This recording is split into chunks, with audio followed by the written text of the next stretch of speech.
see, just like in the day last year, and the year before that, and the year before that, everyone in school had to be wearing a poppy, everyone would have to sit around a certain structure for a certain amount of time, and everyone would have to be silent for at least 2 minutes. And a lot of us were just like, what's the point in any of this? Like, why are we doing this? Why do we have to remember certain people? See, I was inquisitive about the answer to that question for quite a while. So I decided to take a closer look at the idea of remembrance. Why do we have to remember the soldiers that died fighting for us? And there is a bit of a story behind that. You see, let me tell you.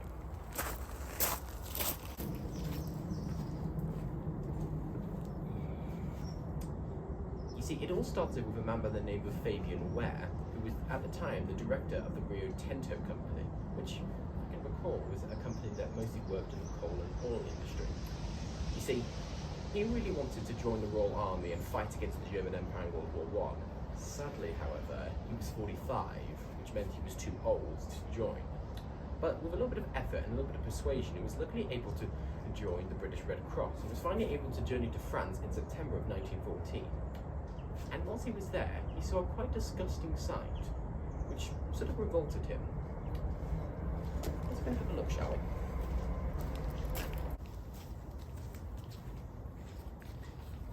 You see, when he journeyed to France, he saw a sight of a field filled with gravestones. Actually, I say that, none of them even had headstones. Most of them were just soldiers being buried in mass pits. He went to his officer, what's this? These are, gravestones, sir. Yeah, I'm aware of that. Where are the headstones? Like, how do you know who soldier is who and who's dying? You see, we don't really keep the names of all the soldiers who die. I'm sorry, these soldiers are dying for our country and you don't feel the need to give them names or document or let their families know that they're dying? No, sir, sorry. You see, he was disgusted by that, and frankly, I would be as well. So he felt the need that there was such a need for an organisation whose sole purpose is exactly that, to document and remember the soldiers dying for Britain. Luckily, more than one person, including him, shared that view. One of them was a man by the name of Nigel Macready, who was a general in the Royal Army. So, with a little bit of help from him, and a little bit of help from other people in the British Red Cross, they would found an organisation inside the British Red Cross named the Gravestone Registration and Commission, which sole responsibility was documenting all the soldiers that were dying and giving them gravestones, exactly like these, so that they could be remembered. And the organisation was quite successful, and eventually, when World War I had concluded, the organisation had become so popular, it had formed into its own separate organisation, the Imperial War Graves Commission, and Fabian Ware was named as the founder. So his dream of having all soldiers documented and remembered for their sacrifice was finally realised. Fabian Ware's dream was quickly realised, and his dream would have come to what it is today, now renamed the Commonwealth War Graves Commission. You see, they renamed it in 1960 because they felt the term Imperial was a little bit inappropriate. I personally like the name Imperial, it has a nice feel to it, but to be honest, I can understand why they named it Commonwealth, because it wasn't only British soldiers that they were trying to document, there were also many members of the Commonwealth soldiers that they were trying to remember. But it all still harpers back to my question, why do we have to remember these soldiers? And everyone who's watching, why should you need to remember these soldiers? Well, if any of you can recall, I did something last year that some of you in the audience might recall, so let me tell you about that.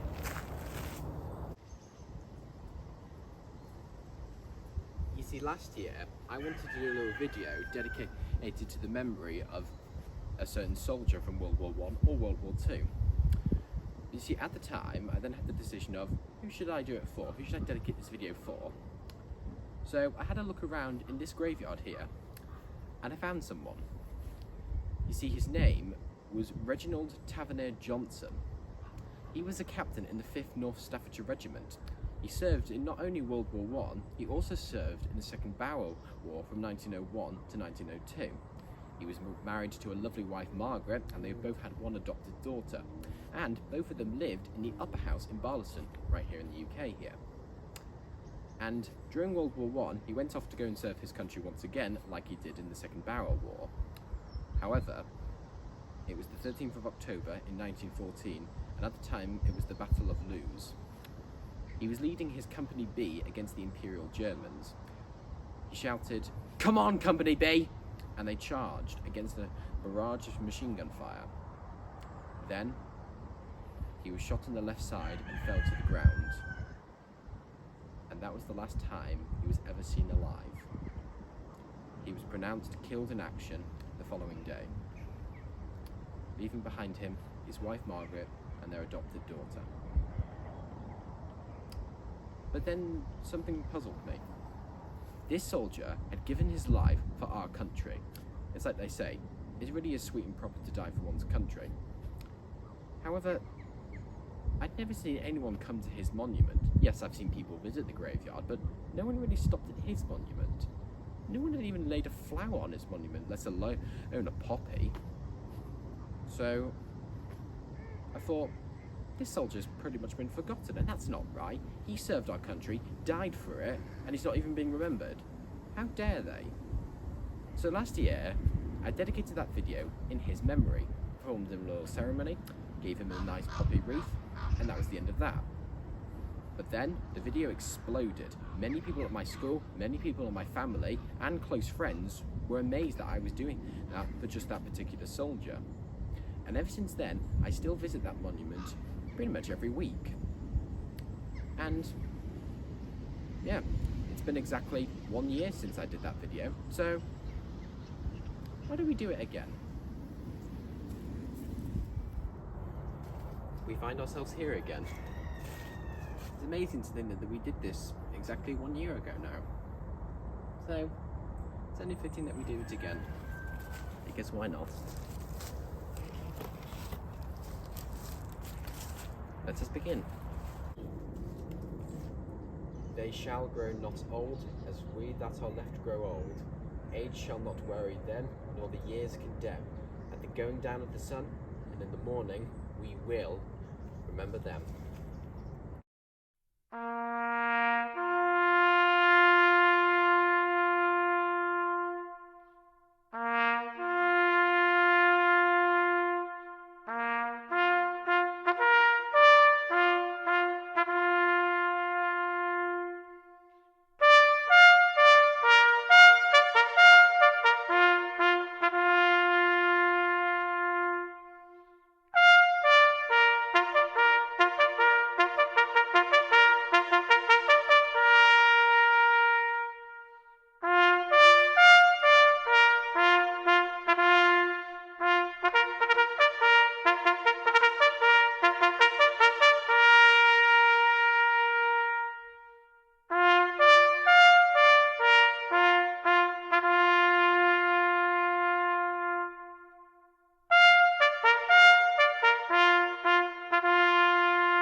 go home, tell them of us and say, for your tomorrow, we gave our today.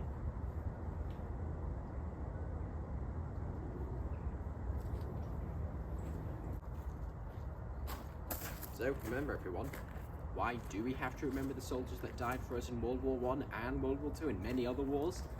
Because their sacrifices, it led to all of this. I really wouldn't be standing here talking to all of you if they didn't give the sacrifice that they had to give for us.